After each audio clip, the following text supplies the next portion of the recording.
ito ay rated SPG. Striktong patnubay at gabay ng magulang ang kailangan. Maaaring may masiselang tema, lengguwahe, karahasan, sexual, horror o droga na hindi angkop sa mga... Sukong-suko na nga itong si Edward dito nga kay Thea dahil sinubukan ngang ihulog ni Thea ito ngang si Greg sa pool nang sa gayon ay matuluyan na nga ito. Mabuti na nga lang ay nahuli nga siya nito ni Marge at pinigilan nga ito.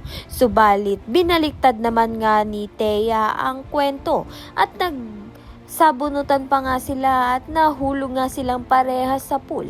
Kaya naman nga titong si Edward, ang gagawin nga niya ay palalayasin na nga itong si Thea nang hindi na nga ito lumala.